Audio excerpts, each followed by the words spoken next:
on this topic. So to begin, I would just like to invite you to rename yourself if you haven't already done that, and introduce yourself in the chat. You can just share a bit about yourself, your organization, kind of what y'all do there, any links or any like shout outs that you want to have, because we have a call full of 61 people from different backgrounds, different interests, different organizations that hopefully you'll be able to connect with and even find possible partners or people to collaborate with through this session. Today's session is co-organized together by NVPC's Community Matters team, together with LCCS. We are two organizations that really care about nurturing strong and healthy communities and building better relationships between people within our communities. So today's topic of trust is super important because trust really matters in strengthening relationships between people in our various communities. And we will deep dive a bit more into that as we go along through the session. So firstly, allow me to introduce myself. I'm Grace from the Community Matters team here at NVPC. I host these community leadership series workshops. So if you have joined us before, we run online sessions like this that cover different topics that communities face. So some topics that we cover include exits, like how do you navigate when someone decides to leave a community, leadership succession or leadership development, onboarding new members to join our community. The last session that we ran a few months ago, actually a month ago, was on volunteer engagement and designing volunteer experiences. So next month, we'll be organizing one about conflict management together with LCCS. So just stay tuned for that. Another thing is that I host a podcast called Crafting Communities, which essentially is a summary of all the insights and conversations with speakers from past community leadership series sessions. So if you're interested in that, you can go and check that out on Spotify and Apple Podcasts, but I'll talk a bit about that at the end. And lastly, I'm also from Friendzone, which is a community organization that hosts neighborhood gatherings for people to form new friendships. That's a bit about me. So what you're getting yourself into today, this is the agenda for tonight, if you don't know what you have signed up for. So from 7:30 to 7:40, which is kind of now, I'm just doing a short introduction and welcome. Then we'll be moving into the breakout rooms. So the start of this session will just be a time for us to get to know some of the other participants in this call, to anchor ourselves in the topic, as well as the context of the community that we hope to apply this conversation and reflection about the topic of trust to. Afterwards, we're going to come back to the main room for a panel discussion and Q&A. So that's a time for you to ask your questions to the panelists and also hear from the experiences of other community leaders on this topic and how they've navigated trust issues in their community. And lastly, we'll go back into the breakout room to close the session. And in the breakout room, there'll be a time for you to reflect upon the learnings and the discussions that you would have heard in tonight's panel discussion, as well as the early on breakout rooms. Yep, so the timing will be plus minus a few, maybe 5 minutes. We'll just see how things go. I hope to end promptly by 9:40. Okay, so what is the objective of this session? Really, this session is for you to reflect on your own experiences and hopefully identify areas of improvement for your own context and network, and also to learn from one another. Secondly, we hope to create this platform for you to connect with other leaders and also to learn from them so that we can all strengthen our communities here in Singapore and abroad, because we actually have a few friends joining us tonight who are based overseas. But largely, I would say like 90% of today's audience are based in Singapore. So just some definitions, because when people hear the word community, they're often like, what is community? Everything is kind of community. I'm talking about my neighborhood community, the workplace community. And so just to begin with some definitions, a community honestly refers to like any group of people with something in common. And there are tons of ways to categorize community. So if you think about, what does a typical day look like?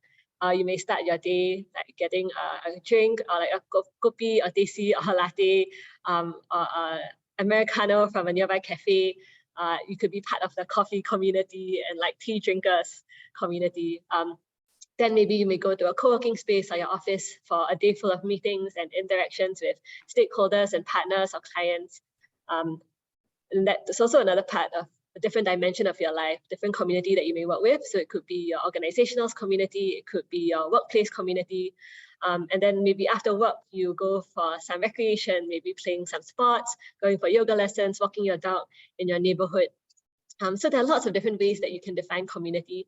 And so these are just some possibilities when you're thinking about today's session. And as we go into the breakout room, thinking about, like when we're talking about trust in communities and why does it matter in our context, it'll be helpful to begin to anchor yourself into a specific community, just so that the conversation is more richer and you can share like reflections or stories from your own context. So these are some categories or some ways of defining community that you can use for tonight's session.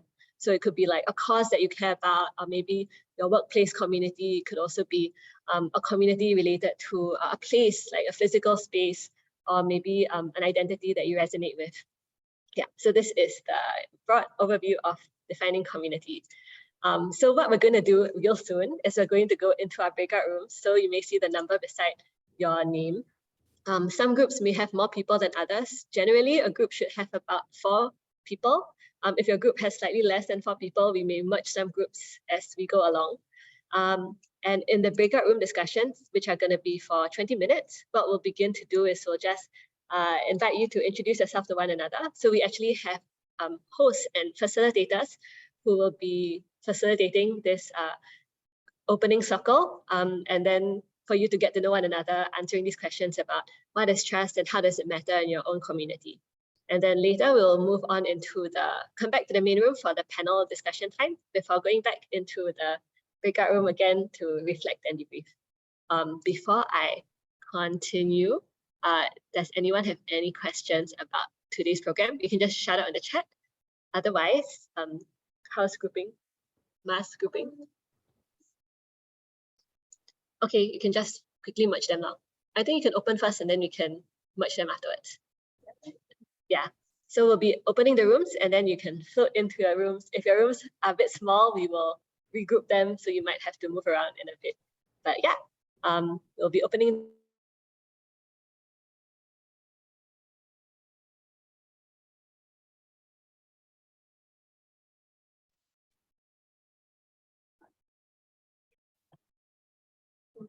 Greetings, everybody. Welcome to Greetings, everyone. That was fast. Yeah, too fast. Yeah, it was too fast.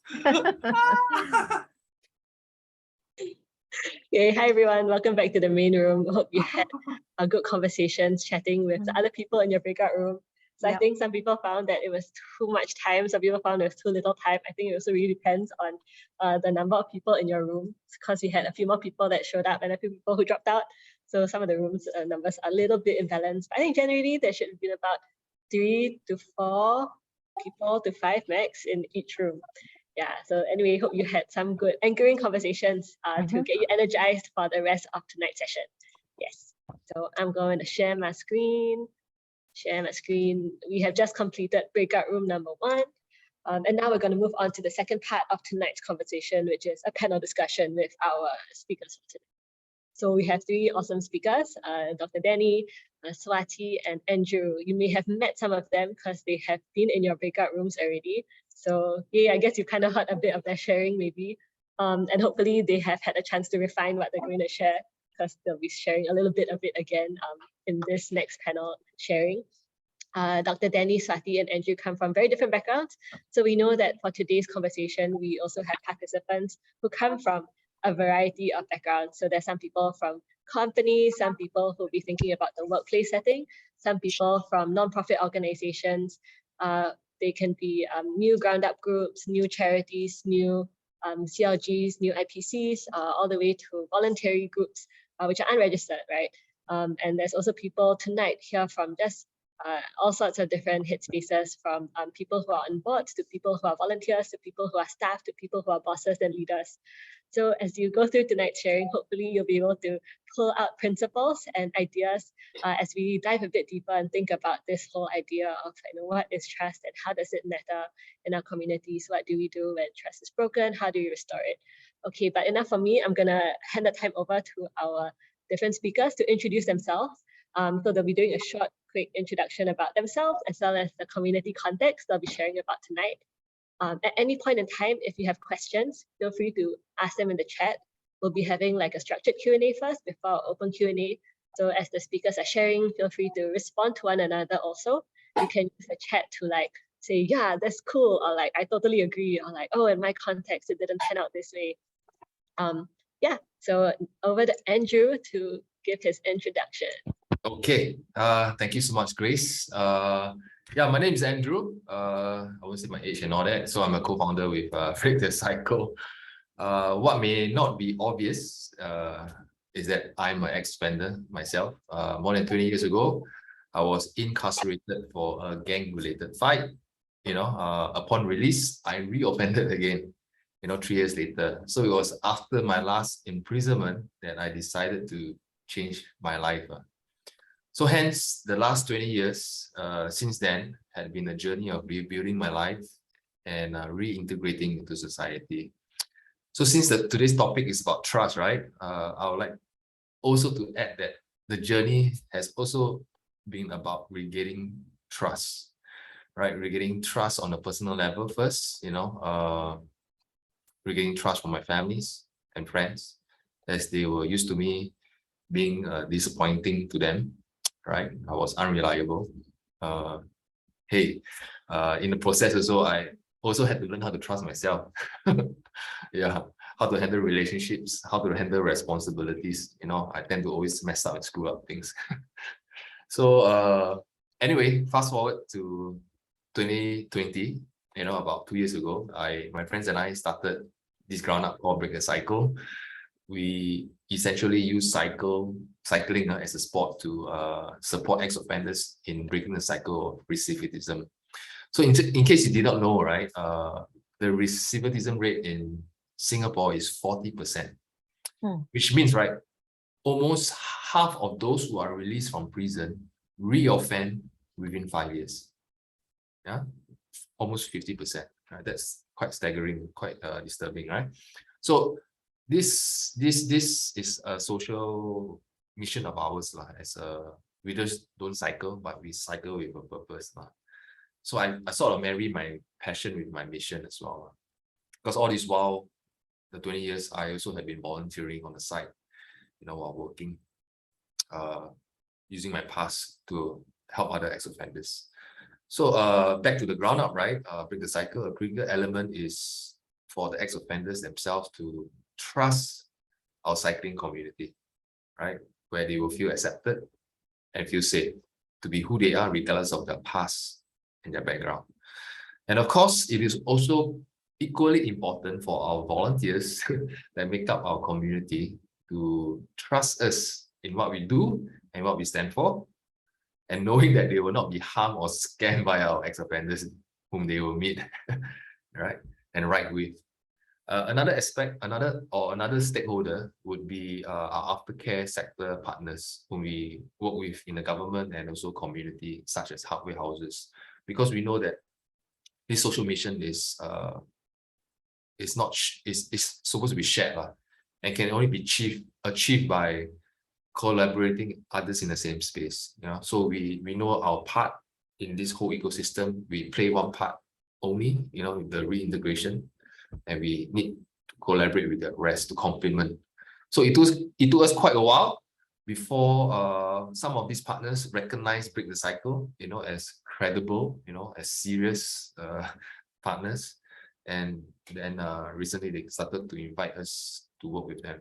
So as a ground up, in closing, right, is we are fully run by volunteers. So trust is a very key ingredient that enables us to achieve our social outcomes.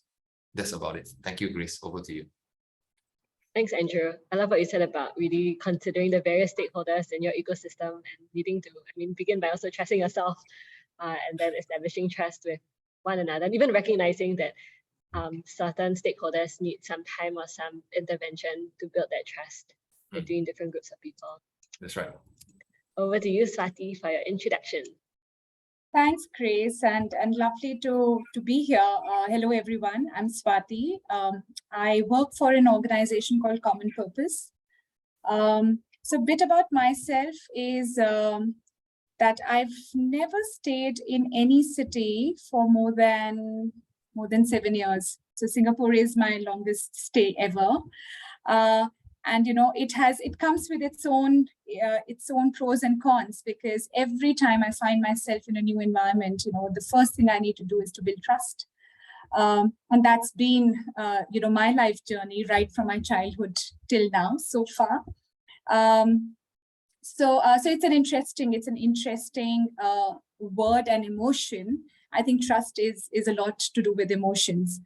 So I am very thrilled to be bringing some of my experiences with how do I build trust in the community that I work with, which is largely a lot of corporate sector, public sector, as well as not-for-profit sector, but very much around how, what is the role of trust, especially when you're working in a corporate setting, which is a for-profit organization, but how do you kind of, look beyond and look at the entire purpose of an organization to really build trust with each other, irrespective of which function you're working in or what your role is. So yeah, that's who I am, and glad to be here. Looking forward to a conversation with all of you. Thanks, Swathi. And Danny. Thank you, Grace. Thank you, NVPC, for having me. Very good evening to ladies and gentlemen. And probably if I introduce myself as an artist, most probably will feel a little bit more associable because that's how it sounds like, from Odyssey Dance Limited. However, Odyssey Dance Limited is beyond a dance company. We're actually an IPC charity and also associate member of NCSS. What does it mean? It means that we actually have to earn trust beyond just the arts and culture community. We actually expand or strive to activities that reach out to our 6 divisions: ODT International, ODT Cares, ODT Arts Education, ODT Arts Hub, ODT Gives, and ODT Dance, supported by 3 strategic arms. One of them is our dance company and our little space. At the same time, we actually provide ODT services to many corporates and many clients. So in a nutshell, what we do is to inspire lives, celebrating moments. So it's not just dance for dancing, arts for art's sake, but more importantly is how do we work with partners, stakeholders to build multiple in terms of its outcomes or impact that can circulate and actually hopefully sustainable over the years. So for the last 23 years, what we've done so far is to penetrate different communities. For example, in terms of education, we are very serious to support inclusivity. So we work on autism, we work with Mathur school, embracing programs and supporting in terms of inculcating the curriculum for 400 pupils. And hopefully it reaches not just its own beneficiaries of students base, but also to its parents, stakeholders beyond the scope. Or if let's say we talk about OTT cares, we talk about helping, let's say, our partner, HCA Hospice Care. Again, it's not just about bringing therapeutic programs to the beneficiaries, but how can we lend a helping hand, building capacity in terms of fundraising, having research and documentation, or so on and so forth. So all these things I listed out is just to give you an understanding about the overwhelming or comprehensive approaches that we have through the arts and culture as our base, and to enhance and inspire or even to multiply the impact that we can do and reach out to as many communities as we want. Of course, ideally it's always to invite all friends to come and watch us on the stage, isn't it? But again, if we are good practitioners, we should be able to bring arts and culture to anywhere, anytime. So to sum up quickly, not to take too much time about the trust, what we believe is, we always believe as IP charity, adhere strongly to the parent framework. So if you happen to see us visibly on the online, you probably know that we have website, 10 Facebooks. We probably see us how we connect to different communities by updating them regularly on our program, not just now, but also perhaps giving them a sense of what we've done for the last 20 years, but also giving them a projection of what's happening in up 10 or 20 years.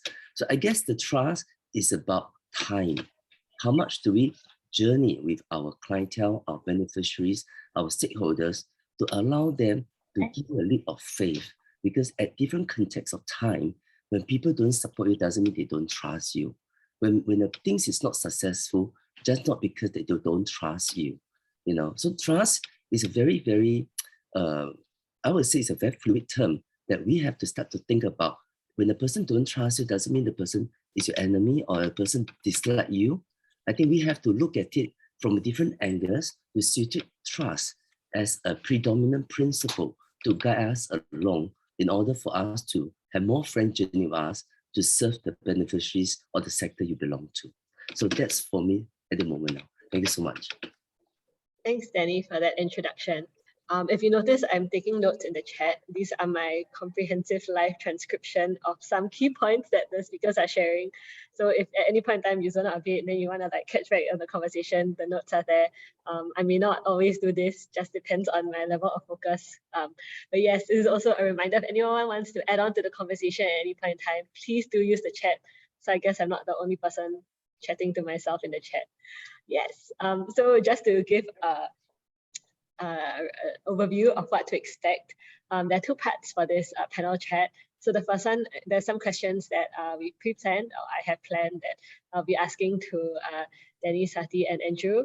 And we'll just be chatting amongst ourselves. If you have any questions, feel free to pop them into the chat. If a question is relevant to our current discussion, then we will add in that question as we talk. If not, we will address those questions at like the open Q&A section afterwards. So what we're going to be talking about, the three broad buckets of conversation, is firstly about the definitions of trust and kind of applications into our context. Next, we're going to talk about what is explicitness of trust, like is it implied or is it like very obvious? Do we need to talk about it and kind of like let people know that it exists? And lastly, how do we move forward to grow and strengthen trust within our communities? Yeah, so I'm going to stop sharing my screen so that we can see everybody's faces. And we can pin all of the panelists so that you can see us. Also, if you do see any old friends in this call, feel free to like shout out and say hi and have conversations on the side. Yeah, so my first question for the panelists, and I guess I'll direct this to Swathi, is what is trust, and then how does it matter in your environment? I'm building on from your introduction. Thanks, Grace. I think, as I had mentioned in my breakout as well, I think trust is a basic ingredient, it's a foundation. And a lot of times, like Andrew was mentioning, it starts with trusting yourself. And for that, there is a constant internal dialogue that goes on, whether you like it or not, right? That internal dialogue is constantly happening. So it starts with that. It absolutely starts with trusting yourself. And then it kind of projects to the communities that you're part of. And again, trust is something which is a relationship between two entities, whether it is with you and yourself, or whether it is with you and another person, or two systems or multiple systems. So there has to be, two entities involved. So that is absolutely the foundation. Trust is the foundation of any relationship. And I think why is it important in my context?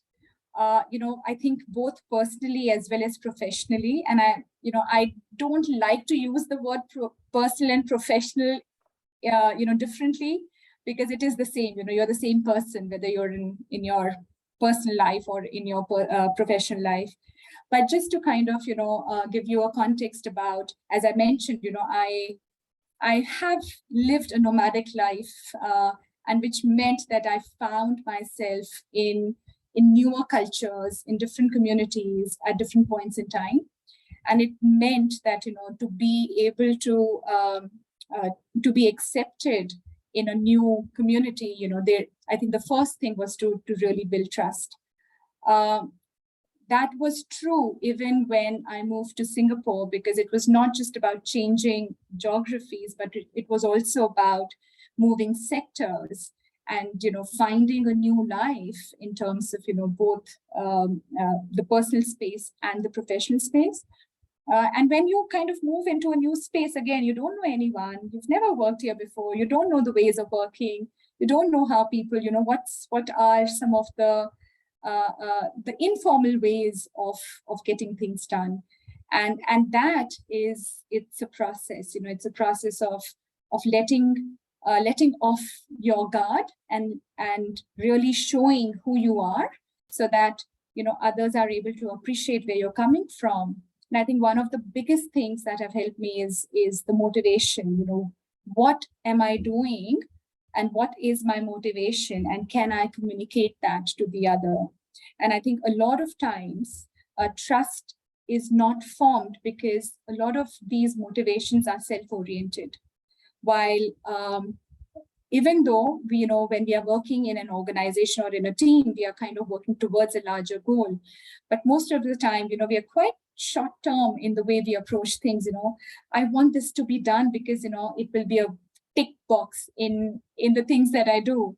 But actually, the motivation, has to be, can you see that higher purpose? Can you see, what you're doing right now is going to add or is going to contribute to, the purpose of your team, the purpose of your organization or the community that you're working in. And if you can draw those linkages and be upfront about it and be able to articulate that, I think that's where the trust building starts, because people then see you for what you bring for a reason which is beyond yourself. So I'll take a pause there if that kind of resonates with everyone.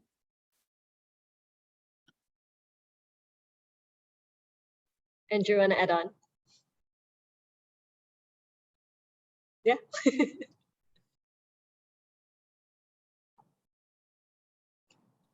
Danny looks rearing to add on, I think.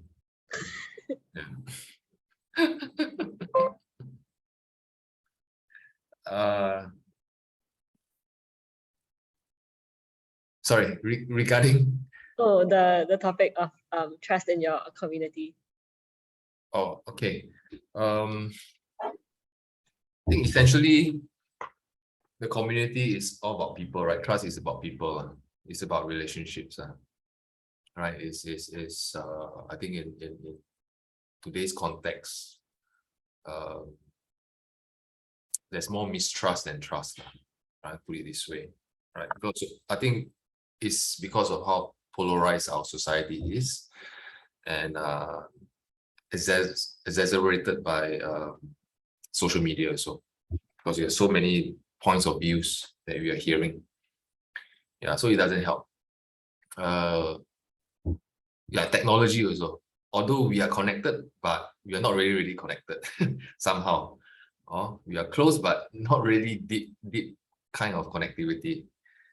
So having said that, in my community, right, I think what is the saving grace is because we are cycling. Yeah, and cycling as activity facilitates trust, facilitates kindness to one another. When we, for example, when we ride, when we go out for a ride, we have to take care of one another. It's a teamwork. We have to rely on one another, support one another, cheer each other on. Somebody is not feeling well that day or having a puncture, we wait. No one gets left behind. And we ride 3 times a week. So the activities really builds trust for us, and that spills over to our personal life. Because I can trust you in my ride, I can trust you also in my life. Right? If I cannot trust you in my ride, I won't trust you in my life with my life. Yeah. So the sport, right, provides a glimpse into a person's character, a personality, and therefore it builds and applies into the personal life. So whether I want to have a social life with you outside of cycling. Yeah, so that is for me how trust is about relations, and as a sport, we are thankful that we can use it to facilitate and build trust. Yeah. For me, I guess trust is very, like what Andrew mentioned, is really has to start from oneself, because end of the day, your persona and your characteristic over years of your way of reaching out, building a relationship to peers or stakeholders or communities that you belong to, that people recognize you. So it's just an organization. I love the parent framework by the charity sector, talk about PARENT. I don't know whether the rest are familiar with it. It talks about purpose, alignment. All these things are something that we as an individual have to think about it very clearly, because what is our purpose in life? There are much things to do at a certain point of time. You can't expect your friends to join you. When they don't join you or they don't support, it doesn't mean that they don't trust you. You have to align with that. And again, people want to see impact. Just like organizations, you need to have KPI outcomes, impact. Likewise, as individual, what kind of positive results that we ourselves able to empower, attract, and influence the people around you to join you in your activities that you are calling ahead, you know. And again, it also boils down to how long or sustainable actions or evidences that you can produce to make people believe in you. For example, today, if I say I want to do a fundraising to raise maybe $500,000 for one particular good cause, but why would people fundraise for you? There are many activities happening, you know. So I guess people need time to navigate. Likewise for us, you know, how far can we be so transparent? I mean, just a very curious sharing about recently, because I just celebrated my 50 years birthday in the last 2 weekends. I performed. It took me 1 year to have my self-care, to go back to in shape yoga classes and so forth. You know how hard to be a dancer, you know, above 30 years old. So even for that, to reach out to old friends, just to say, how are you? You know, and it's not all friends are available. You know, when they're not available for your show, doesn't mean that they don't trust you, they don't like you, they don't want to see you. But they could be busy with their work of life. They could be having something crisis in their life. And so how do we use this opportunity to build the capacity for trust? You know, so I guess a lot of time we are too fast centered in the sense we want to reach to a certain kind of result. But do we give time to build trust over the years and to do it? Even I have one good example that recently I was very overwhelmed with one principal who came to me and called me and said, I know you're going to perform. I'm going to see you. Guess what? She said she has been observing me for the last 20 years. Could you believe it? You know, so what have I done to earn the trust for an observer who have been seeing me on stage and yet I didn't even know that she bought tickets all along? So I guess this is very interesting in life whereby you may have some angels around you over the years that you will not be aware of. You may have people around you really loving, really trust you, but they may not able to appear at the right time, at the right spot that you might want them to be around. So I just now we were having in a little chat for our group talk about whether is it earned or is it gifted. So I was sharing with my group to talk about, I think at all times we always hope to earn because we need to give the other party the opportunity to know who we are. But at the same time, we also want to have it as a gift because you need to set the trial, you know, the empowerment to the other party to test the water. Like, you know, in any relationship, you do not test, how would you know how to how much extension that your people really want to see you or want to support you? So just to give you an example, which is not pessimistic, but I was just joking with my friend saying, hey, this is my performance. How many people will turn up this time? If this is my funeral, how many people will turn up then? It's a very real life. You know, during COVID, how many people turn up when someone passed on? So I guess it's about how patiently are we understanding the capacity of trust and how long do you want to build the trust in your community, and in your community, who are the real beneficiaries or stakeholders that you're targeting? I think there are very different levels. Yeah, so I have to stop here, otherwise it's too much. Thank you. Thanks, Danny. I love what you said about the various, I mean, for certain stakeholders, just showing up over the years allows for trust to be built, but also about kind of testing waters with different stakeholders. Just some points from Swathi, really talking about how personally and professionally you're the same person and just the need to build trust in new environments. And I loved what Andrew was saying about, I mean, the different activities also that build trust, just having the routines and the high level of frequency that allows you to get to know people better. Sorry, we might even just add something. Go for it. A number of them, and you yourself quoted me about trusting myself. I want to share the context of that also. It's not just about believing in yourself, but I mean, we're all human, we're all fallible. If we have greater self-awareness that we're not perfect, you know, there's some innate selfishness in us also, right? That can go haywire, right? Sometimes. Then we will put processes in place. We will surround ourselves with people that we can be accountable with also. Right? So for example, in our ground up, because I know that the enormity of the task at hand, right? So I cannot be accomplished by myself or my co-founders. So what we did is we put together a committee of sorts. So we have about 12 of us, different background, different diversity, so that different point of views, so that to keep us accountable, to keep us on track in what we do, is always about the social mission. It's never about somebody, about myself, about me, about Andrew, going to be popular, famous, or enrich myself in any way. But end of the day, it goes back to the social mission. Yeah. So it has to be intentional. I don't trust myself, so we have to come to that conclusion that we don't trust ourselves. Yeah. So that's where I come from. Just to add. Yeah. And I want to build trust. Yeah.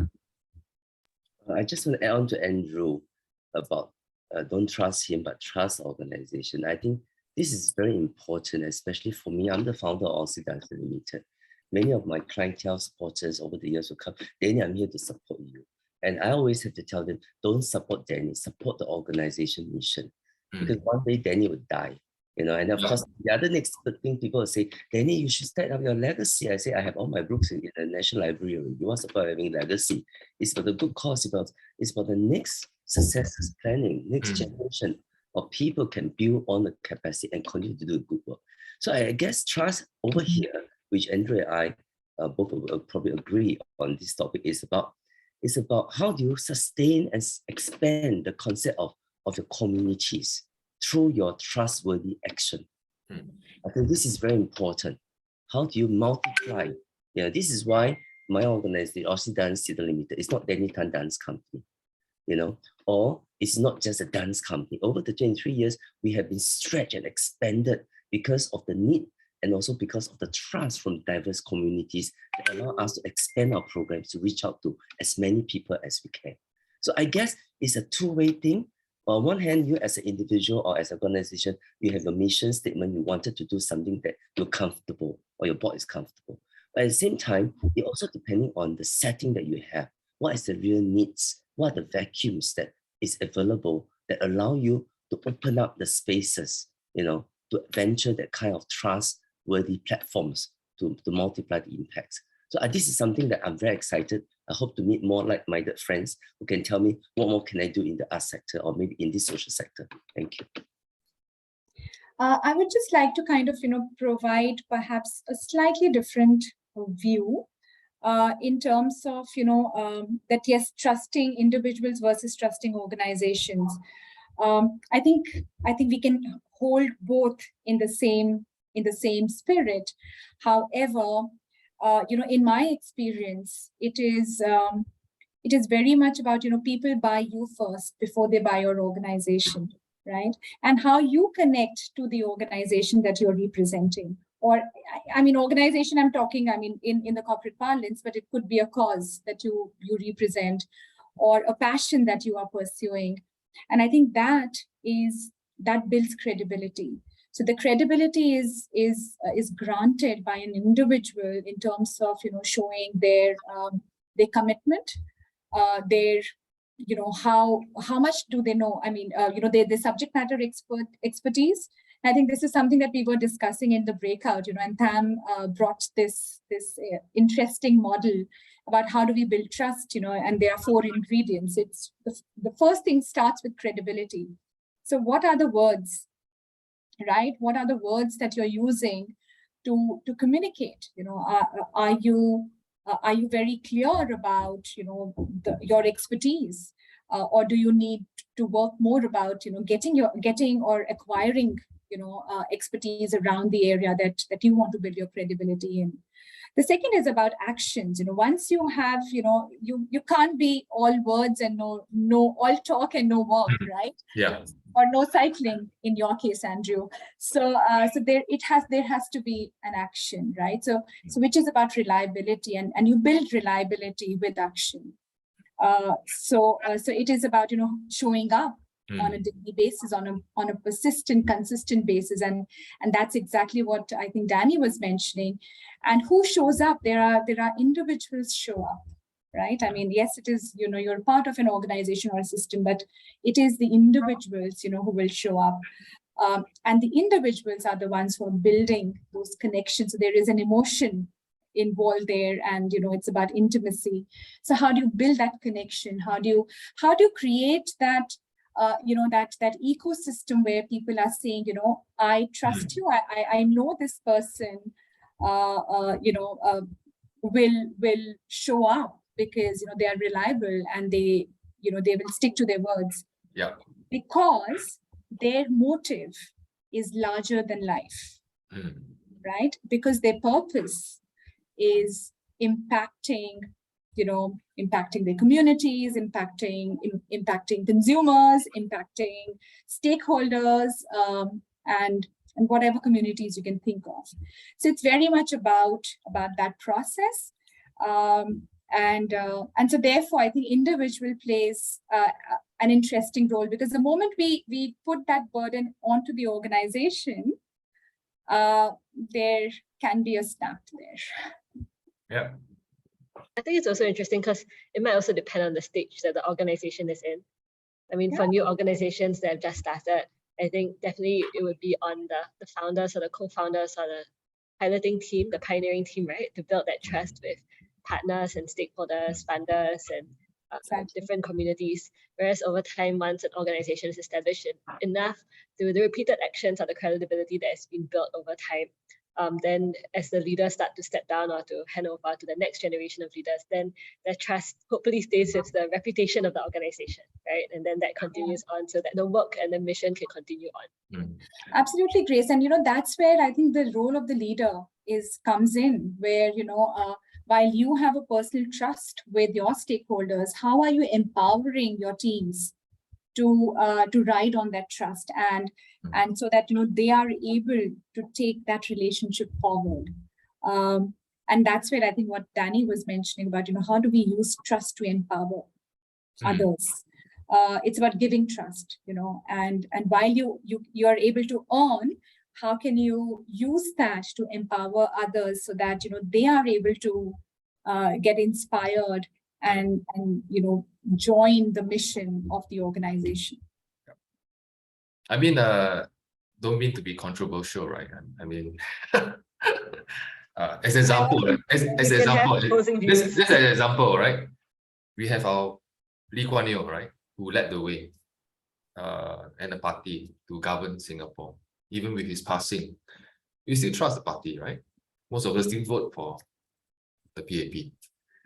So that is a case of how he has laid the foundation of trust, even without him being around. Yeah. So anyway, can I just share 3 ways that we can build trust? I mean, I'm not some guru or anything, but just based on my my experience. 3 simple ways I just want to give to the audience. I think first is listen. Yeah, I think many times we block out what people might say, different opinions and all, but I think it's always good to be open-minded and just listen to the feedback, listen to the suggestions, and the next second step, is to follow up, right? Just to show that you had listened. If there's no follow-up, you won't know that whether the person listened or not, right? So even if you don't agree, conclude with I don't really agree with you. I appreciate your feedback, but this is how, just explain, right? So second is follow up. Third would be appreciate. I think volunteers or stakeholders value recognition and appreciation. I think this is something that is underutilized virtue, to be grateful. Yeah. And that builds trust. Yeah. So 3 ways lah. Listen, follow up, appreciate. Yeah. Maybe I'll offer my different trust model then first by Ken. I guess very important is, I think, come back to oneself is, what is our competency? Very important. Our ability to demonstrate is very important. And again, when you talk about non-profit sector, we have to think about integrity. The second one is, how do you make it deliverable? Many times we can see nice reports, but I think most of the time, we really appreciate people walk the talk, right? So action speaks louder than words. So I think the number B would be believable. The number 3 would be how do you stay connected? How do you care about others? I think the compassion comes in, especially in the non-profit sector. We must always on the ground. And this is why even for me up to this level, I still go and teach the primary school kids. I still go all the way to serve the beneficiaries if I have the time. I still tour around the world. I will make sure that I'm in the forefront to know what's happening on the ground so that I'm always the first person and not the last person to know how to integrate possibilities and potential of the outcomes. I say stay connected is very important. And the last one is be dependable when you need it. You see, a lot of time in charity, we always hear about win-win partnership, right? Most of the time, right? So I really think that how do we maintain the reliability and offer the services or support when you are needed, and not that you must always crash together to make something big and then you think that it's collaboration or something that must be, that is out of the blue, So I guess the ABCD that I talk about here is very simple: able, believable, connected, and dependable. It's all back to a very humanity side of oneself. As individual, we can do it because as a bigger organization or organization itself, sometimes we might not be able to change the culture, we might not shift the mission, we might not able to tweak the policies. But I think it has to start from ourselves, that we're able to earn the trust, by able to depend on our ability to act with integrity, our ability to connect, and most important is we must be always maintain our reliability. So this is why as individual is so important, because with many individuals with similar understanding of positive mindset, then you can form a larger culture of trust. So this is something I'll inculcate, from an individual point of view, before we enlarge to other communities that you don't even know. So you have to be the role model. Sorry, Danny, just want to clarify. You said ABCD, right? It's ABCD: able, believable, connected, and dependable. This is trust model by Ken Blanchard. I thought from Dr. Danny Tan. No. No. I will publish books. Next time I'll write my quotes.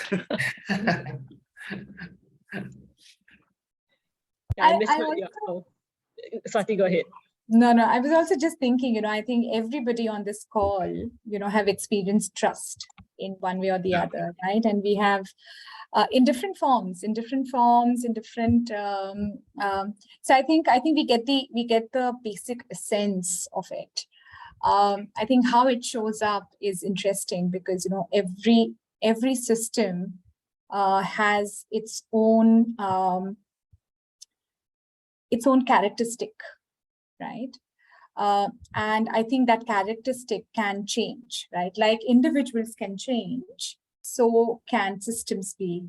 And I think it's about, what is the role of every individual who's part of the system to kind of, build that psychological safety and therefore build trust is an interesting one. I'm sure, all of you can relate to the last 2.5 years. I mean, of course, now we are opening up, we've opened up, we are again coming back to office spaces. We have a different way of interacting socially.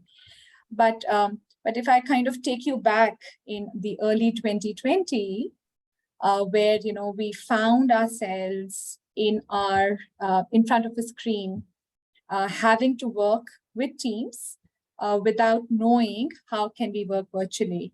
I'm sure a lot of us have been doing that, off and on.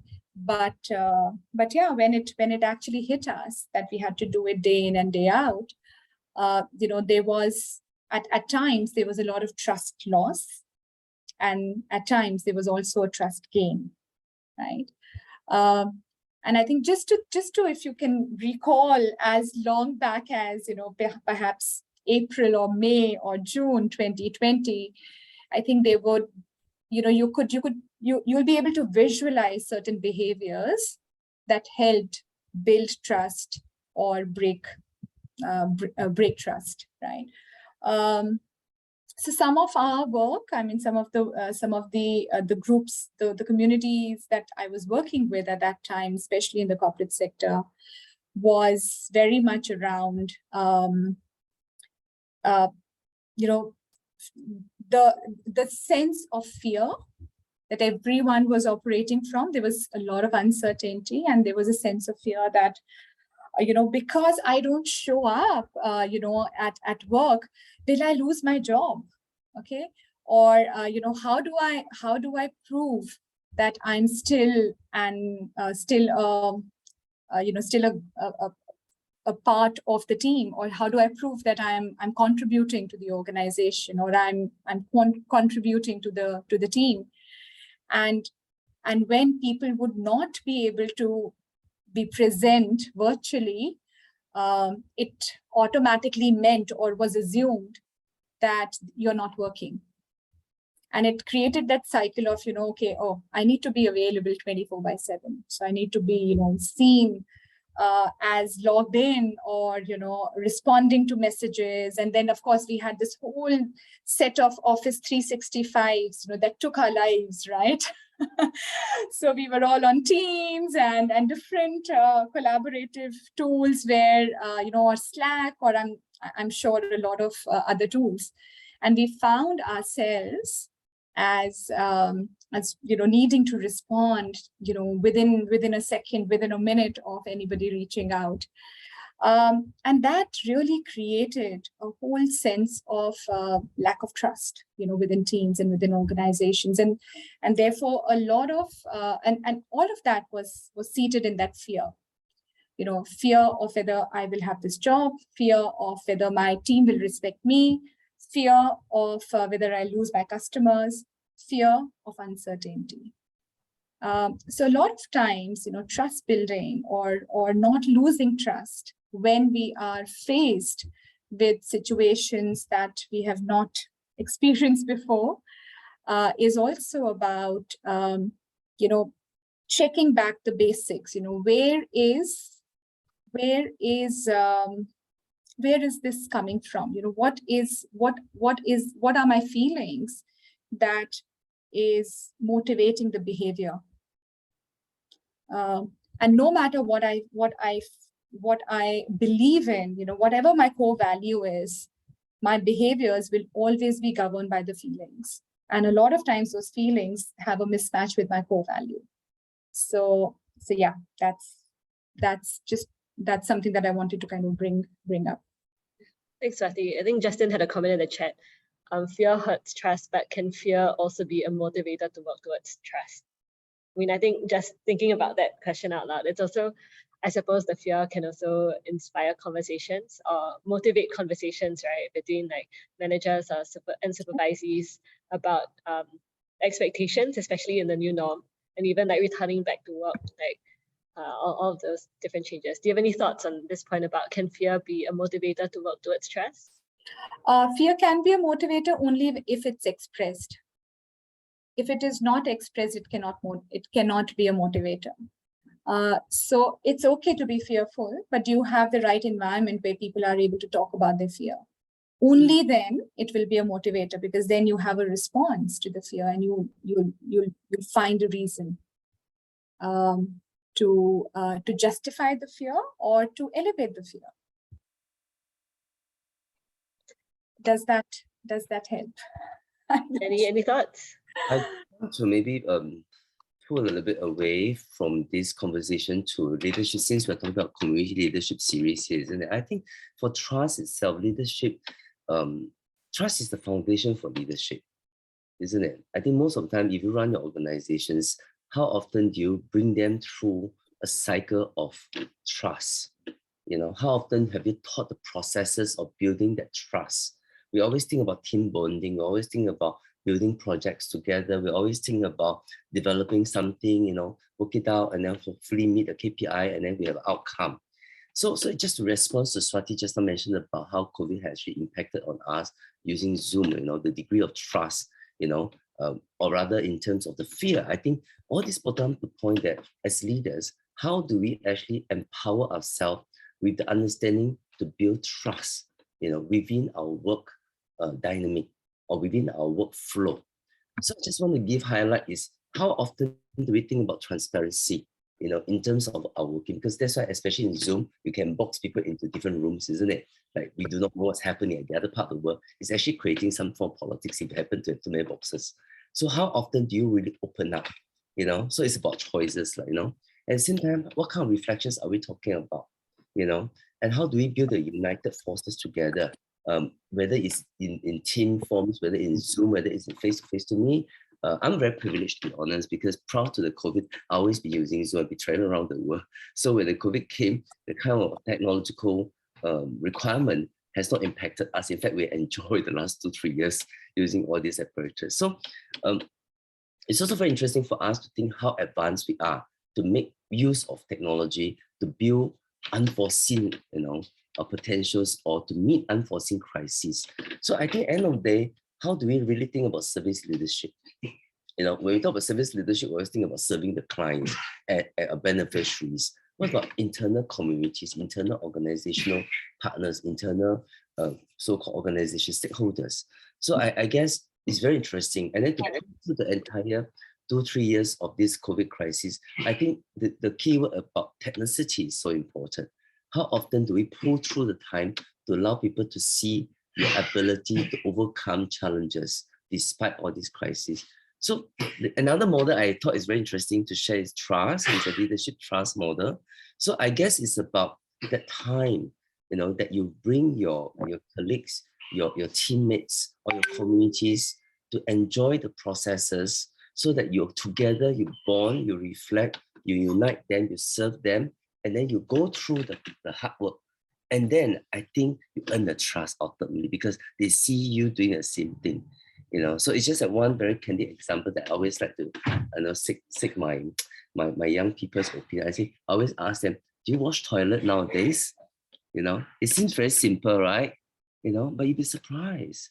Young people don't do houseworks anymore, So I always ask this simple question, and I even have one of the school lecturer called, because we were interviewing intern, so the school said, this is a very interesting question. Why do you ask that? I'm asking for basic life skills, So again, how do you really ask smartly to earn the trust, to know that we are guiding the students, or rather people will not feel like you are putting them in a very big spots, that you don't know how to handle. So I find it's very interesting just to share all of the view in terms of how we as leaders can really think about building trust as a foundation in terms of leadership building or team building. Thanks, Danny. I'm going to shift the conversation into restoring trust when broken. So the next question is for all 3 panelists, and then we'll wrap up from there. At this point, if any of the participants or people listening in have any questions, feel free to ask in the chat. But this next question, as we shift the focus onto restoring trust once broken. First to Andrew, then to Swathi, then to Danny, which is do you have a story or experience, where trust has been broken in your context, and what have you done, or how did you go about restoring or building that trust?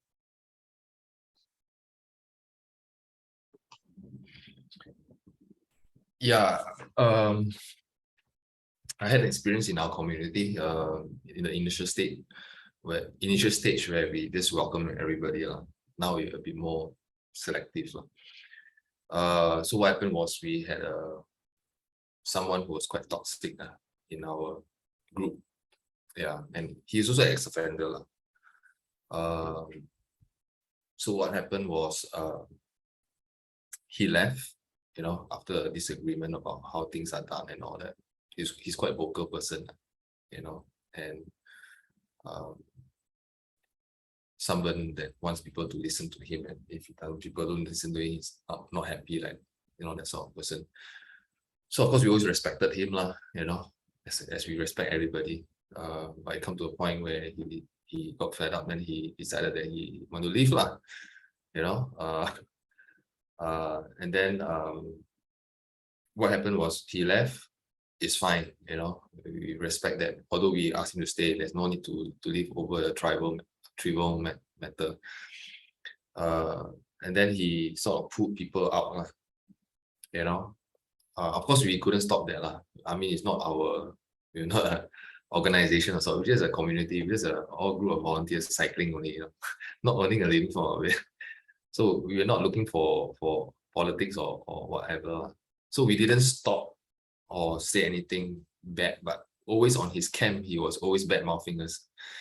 No right reason, he just want to bad-mouth, but we always stood our ground. We knew what we stood for.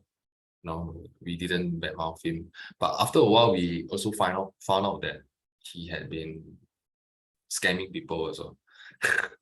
Yeah, he had been scamming people, and then we decided to take action because now it has become a different matter altogether. So we had to warn our group, of this incident, some series of incidents that we heard about. So I think in the process of all this that was happening, right, I think people we didn't badmouth him. We just told the facts and say, if you want to remain friends with him, continue on. But anything to do with money, just be careful. That's all. Yeah. You can still cycle with him and everything. Yeah.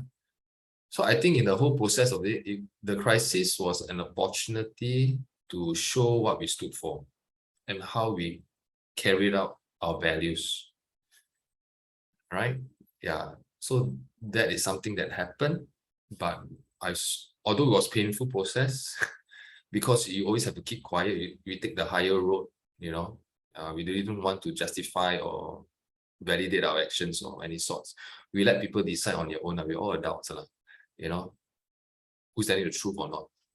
It took a while before the truth came to light. Yeah. So take the higher road, and crisis is a good opportunity to always showcase what you stand for. Yeah, and I think there's a saying, right? Not only truth prevails, but don't know what minds will prevail. Can't remember that. Greater minds or what? Yeah, will prevail or something like that. Yeah, something like that. Yeah. So at least you get the like-minded people aligned. People see. Yeah. It's really an opportunity, lah. Yeah. Thanks, Andrew. Swathi, what about you? Do you have a story of how trust has been broken and how did you strengthen the community and restore trust? Yeah. So a few of them, but let me just bring a team example here, because I'm sure a lot of the audience here may relate to it because everyone works in teams. And teams is not an easy thing, right? It's a dynamic ecosystem with everyone bringing their own individual characteristic. So in my team, when I had started in one of my roles, one of the members was seen to be very frivolous, not doing their job properly, and the kind of perception that she had created, the personal brand that she had created was that she's not reliable, cannot be trusted. However, on the credibility side, she was fantastic with her ideas, with her creativity, with coming up with, thinking out of the box.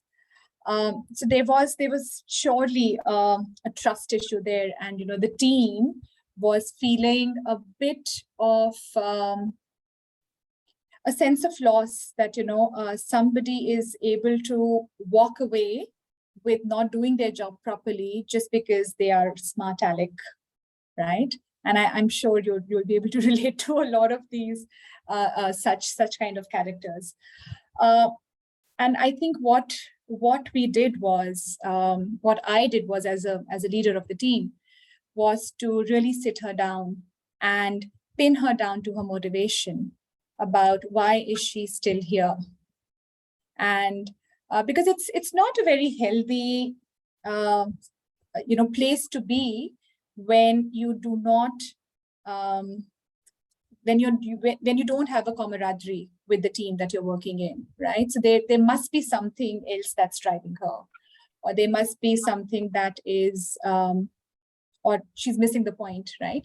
So I was very much, I kind of sat her down and I said, this is the perception that you're building in the team. And no matter how much I can cover for you, it is not helping. And at some point of time, whatever you call it, stereotypes, biases, they have some spark, right? Which is why they have been formed. So what do you want to do about it? And I think the question was, why are you still here? And does this still give you a sense of purpose? Or is it something that is just in the passing and you're perhaps looking out for better opportunities? And, in that case, then, there is no conversation. Then, you kind of made up your mind. But if your sense of purpose still belongs to the organization and to the team, then let's do something about it, right? And let's see what are some of the things that you think you need to change in order to regain the trust. And that conversation led to an interesting point where, she said, okay, these are the 3 things I'll do. I didn't ask her to do many things. I said, okay, pin down 3 things. What are the 3 things you will start doing from right now? And how will that show up, on a project that you're working on right now? And she did list down those things, and then what I told her is that, okay, now you're going to share this list with everybody in the team so that they know that you're working on this, right? You're not working in silo.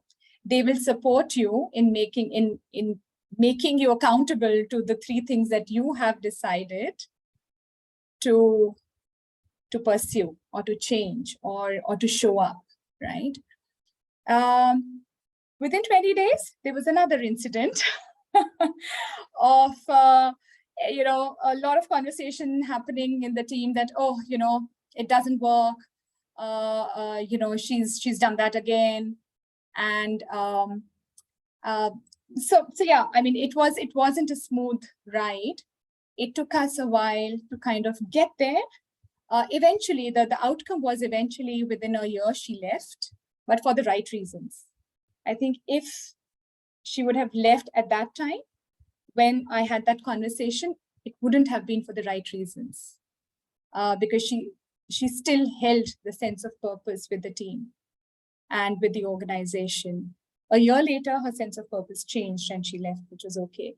But during that year, I think we evolved as a team. And I think trust is not an individual game. It is about having absolutely the common purpose. Yeah, we need a common purpose and true to our name and true to our spirit. And I think it is also about, holding each other to account and being upfront about, okay, this is something that I want to change in myself, and asking for feedback and, genuinely seeing about how do I work around it. So, yeah. Thanks, Swathi, for sharing that. And lastly, did any story of how trust has been broken? I guess if I'm going to tell my story, it's never ending. But I just want to highlight about the importance of trust in relations to what we expect from others. Because when you pin high trust means you pin high hope. So a lot of times, I still want to go back to the models I mentioned. How much do we care for the others?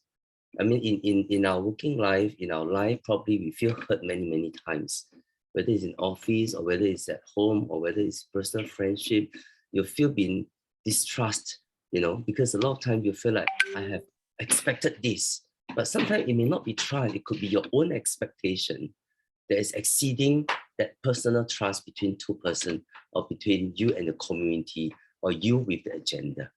So I just want to draw this back to ourselves again, to really think about how connected we are with the issue of trust. I give maybe one scenario, probably that's easier for you all to understand. For example, if I train a dancer for 15 years, usually I groom my dancers. The oldest in my company is 24 years. She has 2 kids still dancing very well. So that's how I groom my talents, where I send them abroad, having degree, master's degree, get home and they got a full-time job in Singapore. So I might have groomed 10,000 and more, And then how many people will actually come back to choose this as a profession? Too few to count, to be honest. So does it mean that they have failed in trust?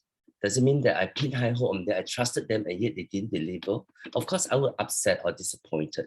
But at some point, I have to come to combat with my own feeling of, have I thought about their choice? Have I thought about their thinking processes at that time? How did they make up the judgment? So I guess our role here as a leader has to really think about, how do we use a reverse mentorship skills? How do we think about ourselves in another person's shoes? So I think this is very important. We're just now highlighted about the trust leadership model. How are we reflecting about what we want, we need? And are we imposing the trust on people and assume that the person must deliver or fulfill for us? So I guess I want to take a different approach, earn the trust through time when it's well-deserved cushion, or have trust as a gift when people totally 100% feel you are reliable and they can just work with you without any concerns. It's always the extremes though. How do you want people to, support you 100% and trust you 100%? But there's always a degree of uncertainty. When there's a degree of uncertainty, does it mean that it's distrust? It could be your capability issue. It could be mission issue. It has nothing to do with trust. So how can we be a little bit more objective to look on trust, not from just a personal attribute, but from objective working attributes? Does it sound a little bit weird?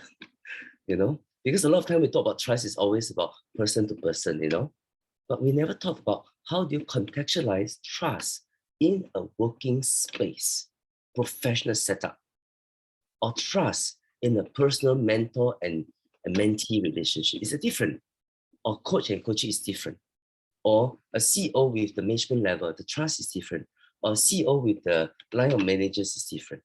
So I guess it's about knowing the space. Are we having blur lines between formal trust structure with the informal trust structure? Sounds weird, right? Sorry, I'm giving you all new terms, But these are the ways that I'm trying to rationalize, to be honest, because in our working capacity, you see so many stuff come, so many people leave. Every time people leave, do we feel sad? Doesn't mean that people don't trust, I don't want to continue to die with me or die with me on stage.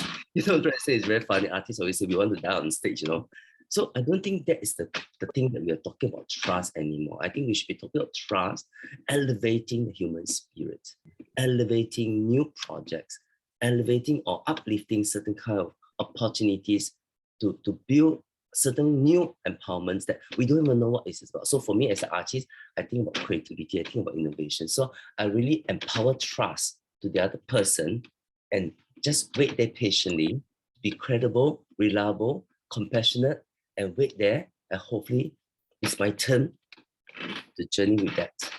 And then I think that trust will be very big power trust. So that's my little take on this matter. Thanks. Thanks, Danny. So just one closing question for everyone. And for everyone listening, you can feel free to add on your answer also. So one short sentence. Okay. What is one thing you would recommend someone can do should trust be broken in their community? Andrew, yes. I broke the trust or someone broke my trust? Someone broke the trust. Oh, actually, up to you. You want to answer the you broke the trust or someone broke the trust? You can pick the perspective. It's a good question. Okay. Before I answer that, I want to say this line. Love should be unconditional, but trust must be conditional. Right? Sometimes people mix the two together. That if I love you unconditional, I must trust you unconditional. Which sometimes there's the tension there. But actually, trust must be conditional because it's like a child, right? You must earn, right? You should know how to delegate a responsibility, whether the person can manage. So there's, of course, there's risk management involved also, but trust is conditional.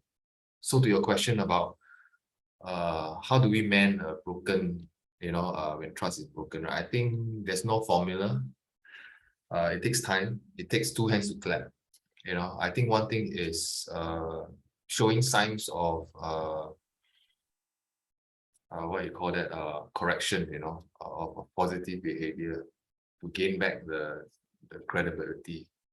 Right. So in the context of the situation that I mentioned earlier, nothing has changed. I just stay clear. I don't hate him. I don't like him, but I love him. Yeah, as a human to human being, I respect his space. But you ask me to trust him, no, right? He's not shown any signs of being of correcting his behavior actions that he has done. So that's it. I mean, so it takes time. If I'm in the wrong, of course I do corrective measures to regain back the trust. But sometimes also depends on the other party how much the person can manage a disappointment. Yeah. Thanks, Andrew. Yeah. So it's quite complex lah. It's not one size fits all. But you need to win back the trust lah. It takes time. Swathi. I've put it in the chat. I think it's all about reframing that question. I always like to give the benefit of doubt to the person. And therefore, I think sometimes the fault lies both ways. Sometimes you're not clear with what you've been expecting, and sometimes there's a reason. There's a circumstance. There's a different thought. So yeah, I think just paraphrase and try to give the benefit of doubt. I'm going to answer some of the questions from the participants in the chat. So yeah. Okay, thanks, Swathi. And then the last closing. Okay, 1 minute. So for me, I just feel it doesn't matter who have broken the trust. In the first place, if you don't believe it's been broken, you should continue the journey through this particular opportunity with people that you love, people that the community you want to work with. Because at the end of the day is you yourself have to be well prepared that you're in a non-profit sector. You have to situate yourself that you're here as a compassionate person, very lovable, openly supporting the community at large. And hopefully you have open mind, open heart, open soul to embrace people at the different walks of their life. Because as I shared earlier, it's because we may not be able to support the person, or the person may have different decision, doesn't mean it's a broken of trust. It could be at that particular juncture, a person could not deliver due to certain reasons, or person have a second thought. And I think we have to leave space to everyone. To sum up, it's about empowering lives, celebrating wellness. That's from me. Thank you.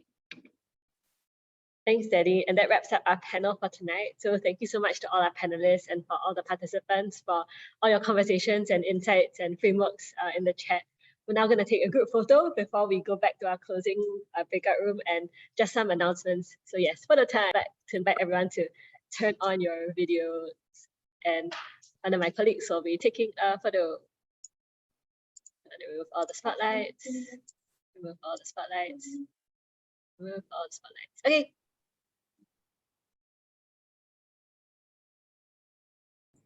Okay, I'm gonna take for the first screen first. Okay, 1, 2, 3. Okay, and then screen 2, 1, 1, 2, 3. And the last screen, 1, 2, 3. Okay, done. Thanks, everyone. Thanks so much, Savita. Some announcements. Last quick announcements. Sharing my screen. We're going to go back into the breakout room again for some closing questions, which I will get to in a while. But firstly, if you enjoyed tonight's session, we have a few more topics coming up. Next month will be about conflict management. Subsequently, we're going to look at mental well-being of communities and what does it look like to be a community that's trauma-informed. So we're working with different non-profit organizations in Singapore on these topics, so do keep a lookout for them.